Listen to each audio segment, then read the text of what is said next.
Alors, aujourd'hui, je vais vous montrer deux exercices. Si vous ne pouvez pas vous allonger au sol par rapport au poids ou parce que c'est trop difficile ou tout simplement vous n'avez pas envie et que vous avez des douleurs dans la fesse, je vais vous montrer deux astuces. La première, c'est si on est à la maison et qu'on ne peut pas s'asseoir, vous prenez une table ou un mobilier, un meuble. Moi, je vais vous montrer sur la table et ou alors une chaise et un canapé pour le deuxième exercice. Je vais venir vers la table et tout doucement, je vais monter ma jambe. Donc, pour prendre ma jambe, je fléchis la jambe droite et je la pose sur mon genou et je la monte tout simplement doucement ici, très doucement. Une fois que je l'ai montée, je garde mon bassin droit. J'inspire et je souffle. Je peux pencher un peu plus vers l'avant si mon ventre me le permet. Sinon, vous écartez encore plus. Allez chercher la douleur, le pincement là où vous avez mal et restez-y pendant un petit moment. Vous faites quelques inspirations, 5-6 respirations et après vous relâchez.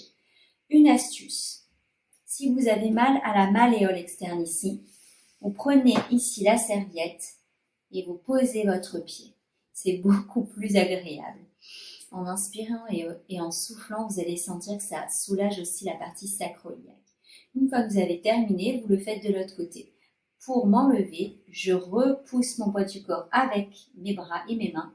J'attrape la jambe et je descends tout doucement en serrant mon périnée. On va regarder ensemble le deuxième exercice. Pour ça, je m'installe sur mon canapé. Moi, au niveau des fessiers, je suis plus à l'aise.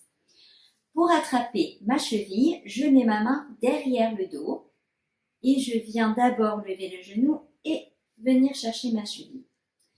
Donc, j'installe mon talon gauche en dessous de mon genou gauche.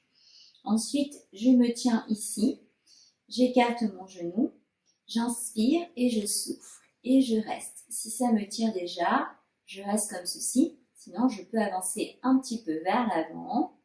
Et là, je ressens bien l'étirement aussi. Relâchez vos épaules. Vous restez à peu près comme ça 30 secondes à 1 minute. Et après, vous faites l'autre côté. Tout doucement, pour relâcher votre jambe, vous mettez votre poids du corps sur la main de derrière. Vous poussez votre jambe et vous la retenez doucement pour descendre.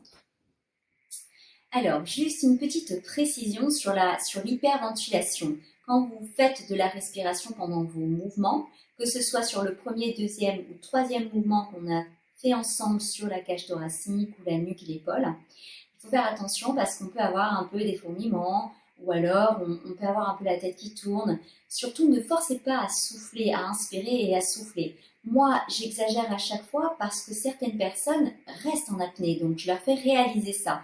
Mais vous pouvez tout simplement prendre une inspiration sur 4 temps et une expiration sur 4 temps aussi.